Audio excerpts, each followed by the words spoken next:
बिस्मिल्लाहिर्रहमानिर्रहीम। अस्सलाम वालेकुम। दावत नूर में आपको एक बार फिर से खुश आमदीद कहती हूँ। जी, आज आपके लिए एक यूनिक स्टाइल चटनी की रेसिपी लेकर आई हूँ। ये रेसिपी अपने इंग्रेडिएंट के लिहाज से बहुत ज्यादा सिंपल है, लेकिन जो इसका टेस्ट और फ्लेवर है वो नॉर्मल चटनियों से बहुत ज्यादा हटकर है। आप इसे नॉर्मल दाल चावल के साथ सर्व कर सकते हैं, या इवन रोटी के साथ राइट अवे आप खाएंगे तो भी बड़ा मजा आएगा।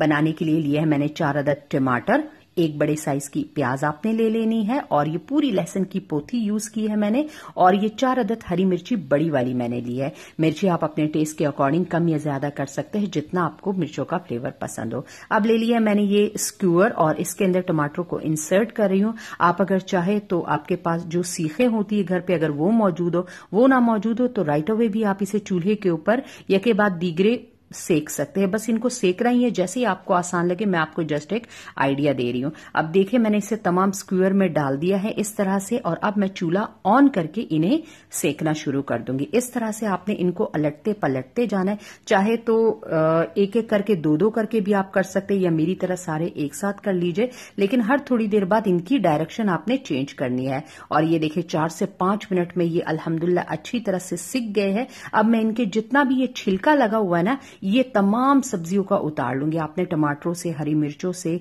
और प्याज से लहसुन का छिलका आपने उतार देना है, लेकिन एक बात का ख्याल रखना है कि छिलका उतारने के बाद आपने इसको वॉश नहीं करना है। हमें इसका ये स्मोकी फ्लेवर चाहिए जो कि इसके अंदर है। धोने के बाद वो सब जाया हो जाएगा। हरी मिर्चों को मैं अपने डंठलों के साथ ही यूज कर रही हूं। अब मैंने लिए हैं 6 से 7 पुदीने के डंठल, उनकी पत्तियां उतार ली। आधी गट्टी धनिये की लिए है, और काट कर वॉश करके इनका अच्छी तरह से पानी निकाल लिया है।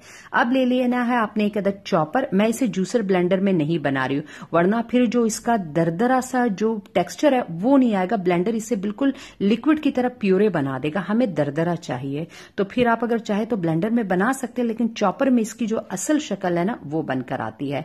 हरी मिर्चे, लहसुन डाल दिया है, प्याज को मोटा मोटा सा काट कर वो डाल दूंगी इसके अंदर, और ये धनिया पुदीना जो है वो भी इसके अंदर आपने शामिल कर देना है। और अब मैं पहले इसको तमाम चीजें डालने के बाद इसे कवर करके थोड़ा सा मैं इसे चलाऊंगी, जस्ट 1 मिनट के लिए 2 वक्फों के साथ, ताकि मुझे इसका एक दरदरा सा टेक्सचर मिल जाए। बहुत ज्यादा इसको आपने पीसना नहीं है। इस तरह से आपने इसको चॉपर में डाल देना है। आप अगर चाहे तो छुरी की मदद से भी, लेकिन थोड़ा वक्त लगेगा। इसे इस तरह से आप दरदरा सा काट सकते हैं। ये देखिए, अब मैं इसे एक दफा और करूंगी। ये थोड़ा ज्यादा मोटा है, मुझे इसे थोड़ा सा कम दरदरा रखना है।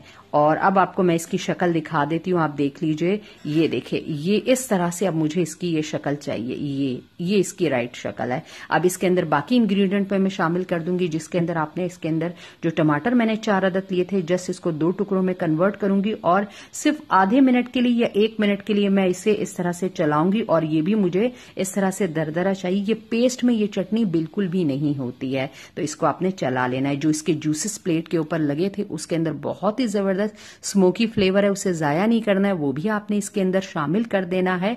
और बिलीव मी, ये चटनी गर्मियों के लिहाज से तो बेस्ट ही बेस्ट है। और हमने इन चीजों को सेका है, तो जो इसके अंदर प्याज और लहसुन है, नॉर्मल जब चटनी आप खाते हो खाने के बाद आपको भारीपन महसूस होता है, लेकिन इसको जो सेका है ना, उसकी वजह से आपको बिल्कुल भी भारीपन महसूस नहीं होगा, और टेस्ट भी आपको तमाम मिल जाएगा। तो ये बहुत जबरदस्त किस्म की रेसिपी है, जरूर ट्राई कीजिएगा, आपके पूरे घर वालों को पसंद आएगी। अब मैं इसको प्लेट में मैंने डाल दिया है। आधा चम्मच मैंने मोटा कूटा हुआ जीरा, चाय का चम्मच इसके अंदर डाला है। 1/4 टीस्पून आपने इसके अंदर काला नमक डालना है, और आधा चाय का चम्मच मैंने नॉर्मल नमक इसके अंदर डाल दिया है। काले नमक से ये और भी ज्यादा हाजिम हो जाएगी, और आपके खाने के साथ ये बहुत ही जबरदस्त कम्प्लीमेंट करेगी। और ये देखिए, ये मेरी तैयार हो गई। होप करूंगी रेसिपी आपको अच्छी लगी होगी। दे दिया होगा एक जबरदस्त सा लाइक। चैनल पर अगर नए हैं तो बगैर सब्सक्राइब किए मत जाइएगा। फ्रेंड्स एंड फैमिली के साथ इसे शेयर कीजिए। अल्लाह हाफिज।